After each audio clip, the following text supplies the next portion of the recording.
He was a man Russia could not seem to kill. Not once, not twice, but enough times for people to stop believing it was normal and start believing it meant something else entirely. At first, he was just a peasant from Siberia, a place where education was luxury and survival shaped men long before ambition ever could.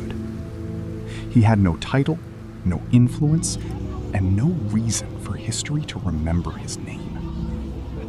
At least, not yet. He moved through villages in rough clothes, carrying the appearance of someone ordinary. But people remembered him anyway, partly because of the stories surrounding him, mostly because of the way he looked at people. Witnesses often described his stare as unusually calm and difficult to ignore, as if he were studying something deeper than the conversation itself. At the same time, the Russian Empire was weakening. War was approaching, and the Romanov Dynasty was quietly losing control over a collapsing system. Yet the real crisis inside the palace was not political. It was a child. The heir to the throne, Alexei, suffered from hemophilia, a condition where even a minor injury could trigger internal bleeding that doctors could not stop. Every episode was unpredictable, and every episode carried the possibility of death. Because if the heir died, the dynasty risked collapsing with him. Doctors tried everything available at the time, but nothing lasted for long. Each recovery felt temporary, and every relapse pushed the palace closer to panic. Especially the Empress, Alexandra. Because for her, this was not about power or succession. It was her son. Then, a name entered the palace quietly, not through official channels, not through church authority or political recommendation, but through whispers. A mystic from Siberia. He had no medical training, only a growing reputation that suffering sometimes seemed to lessen in his presence. At first, he was dismissed as another rumor spreading through a desperate empire. But then the boy's condition worsened again, and the palace made a decision that would define everything that followed. They let him in.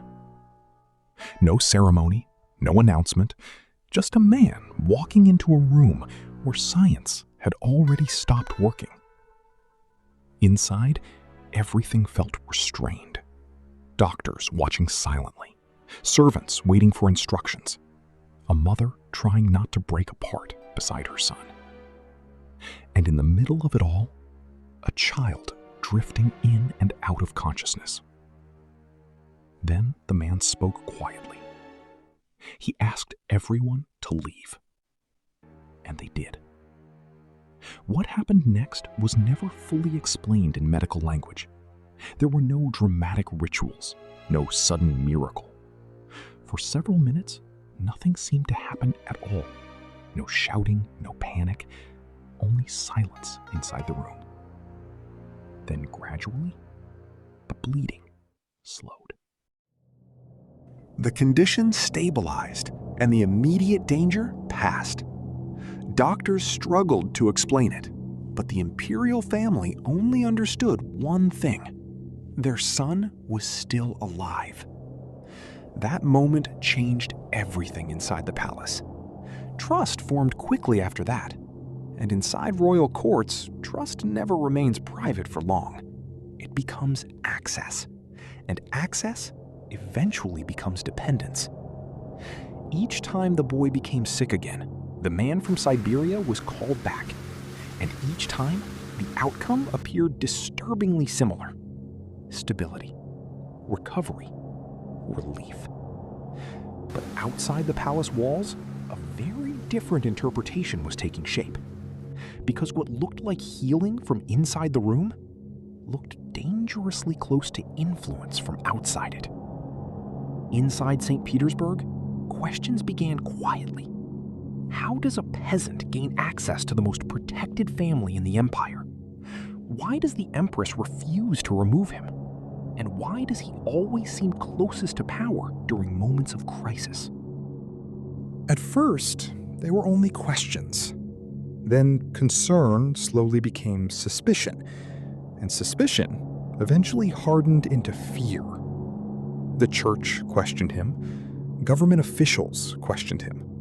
Members of the aristocracy began studying him more carefully whenever he entered a room. Not as a healer, but as a disruption inside power itself. Still, the empress considered him necessary. And in collapsing systems, necessity often outweighs reputation.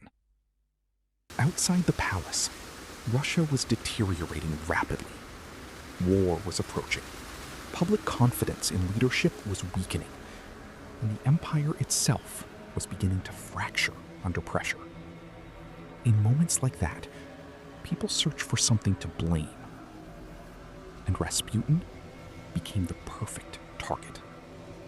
A man with no title, no office, no official authority, yet somehow still present in the private spaces of the imperial family.